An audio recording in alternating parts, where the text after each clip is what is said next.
Thank you, Madam Speaker. And let me thank the gentleman from Texas, now the new Vice Chair of the Rules Committee, for yielding me the customary 30 minutes, and I yield myself such time as I may consume. Gentleman is recognized. Madam Speaker, there's a lot to take in from what the gentleman's opening remarks and what the opening remarks that he provided. I just want to say one thing. He says that the Republicans have a mandate. I think the message of the last two elections was that the overwhelming number of people in this country said no to extremism. And mandate, I mean, Democrats picked up a seat in the Senate, and the red wave that was predicted by my Republican friends turned into a pink splash. And the reason why was because people were turned off by your extremism. And this in spite of, all kinds of gerrymandering and crazy redistricting plans and money like we've never seen in an election before. And we have the narrowest of narrow margins. So if the gentleman thinks that there's a mandate here to embrace extremism, well, I beg to differ with that. And Madam Speaker, there's no denying that the situation with COVID has improved. Cases are down, deaths are down, and most of us have returned to the lifestyles we had before the pandemic. But that's because of the incredible steps we've taken to keep people safe. Vaccines, expanded health care, telework flexibilities, other programs and initiatives that ensure Americans can lead healthy, full lives. The rule before us today allows for the consideration of four measures, four reckless, regressive measures to turn back the clock on all that we've gone through and learned over these last 3 years, all under closed rules. Let me repeat that, all under closed rules. HJ Res 7 would terminate, effective immediately, the COVID national emergency declared in 2020 by President Trump and renewed by President Biden in 2021. This immediate reversal offers no off-ramps for relief programs and benefits, threatening aid for nursing homes and hospitals, additional support for the VA, as well as help for small businesses and more. It would end flexibilities to ensure more food insecure people have access to SNAP, our nation's first line of defense against hunger. H.R. 382, the Pandemic is Over Act, would similarly repeal Health and Human Services public health emergency declarations. This would roll back significant expansions to health care access and services for millions across the country. H.R. 139, the Show Up Act, would force federal agencies to return to pre-pandemic telework policies, despite the fact that the pandemic demonstrated workers from many industries could complete their jobs remotely. And H.R. 497, the Freedom for a Health Care Workers Act, would remove COVID vaccine requirements for Medicare and Medicaid health care workers. Now, if you take a second to think about these bills, not a single one makes things easier, safer, or more effective. They're sound bites. That's what my Republican friends are good at. Sound bites, not legislating. They're good at making political statements, but not solving problems. Eliminating vaccine mandates for healthcare providers will not help healthcare providers. Instead, it increases their chances of getting sick and increases their patients' chances of getting sick. COVID vaccines are safe and effective. You wouldn't know that if you listened to some of the commentary in the Rules Committee last night, but they are. And they have protected millions of healthcare workers, patients, and their families from infections, hospitalization, and death. Pulling the plug on the national and public health emergency declarations will throw federal programs and our healthcare system into chaos. No longer will Americans be able to receive free COVID testing and treatments. Hospitals that already struggle to stock their shelves with proper PPE will face an even greater uphill battle. Now, I'm not saying that these declarations should continue indefinitely. Nobody is saying that. President Biden announced yesterday that he plans to end the declaration on May 11th. But we need time to understand the impact that ending the declarations will have on our country. The responsible thing to do is to provide an orderly off-ramp for these agencies so that essential benefits aren't suddenly ripped away from those who need them most.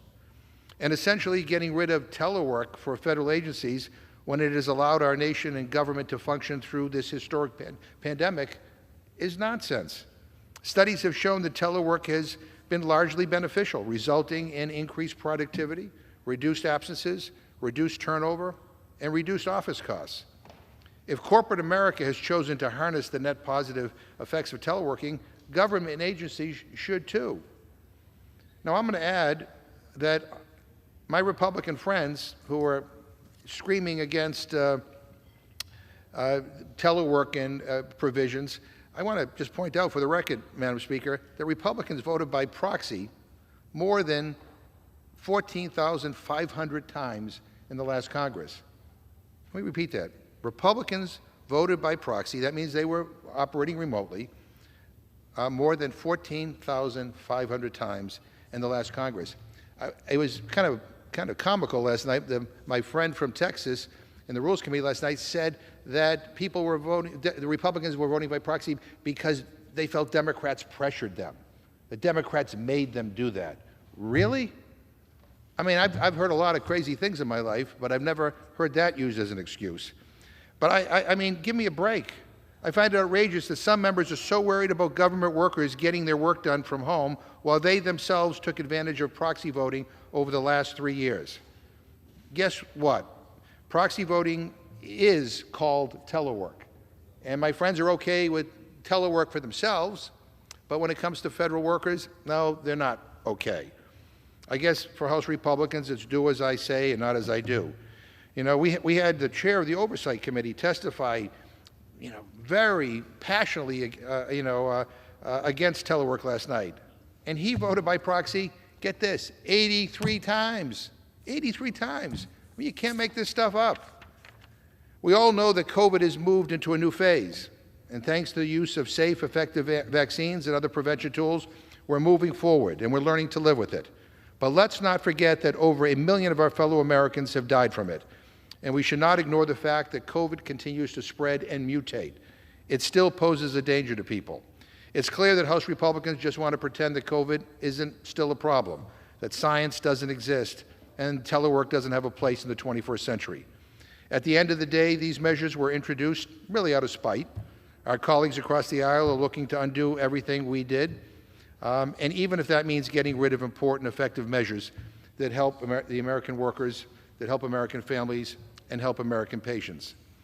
Let me just say this in closing, Madam Speaker. None of these have gone through committee. There are no hearings, not a single hearing.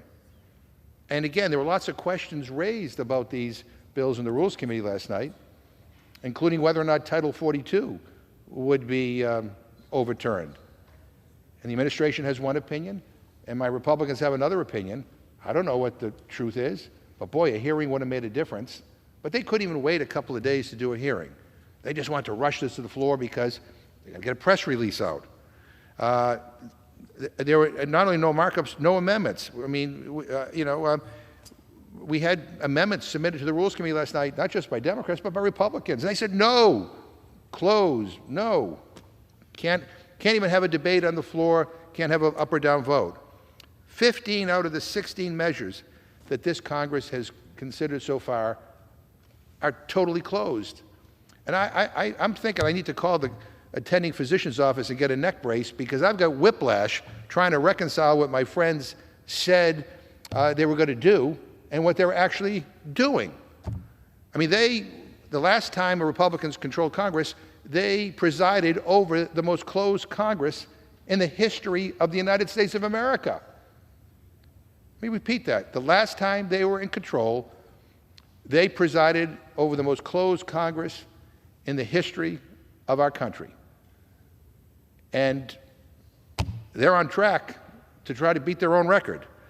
And so this is not what the Speaker promised. Now, maybe I didn't see the secret memo that Speaker McCarthy was circulating to get votes. Maybe there was some stuff in the secret memo that basically said that, say one thing and do another. But the bottom line is this is not what anyone was promised.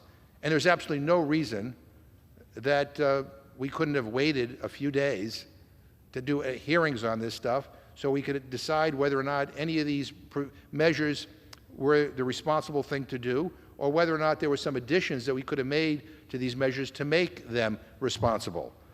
You know, we all want to move on, but we want to do so responsibly. We all want to move beyond the national emergency, but we want to make sure that there are not unintended consequences. And so this is not serious legislating. This is political posturing. And it's a lousy way to begin the new Congress. And so I'm going to urge a no vote on the rule and a no vote on the underlying legislation, and I reserve the balance of my time. The gentleman from Massachusetts reserves. The gentleman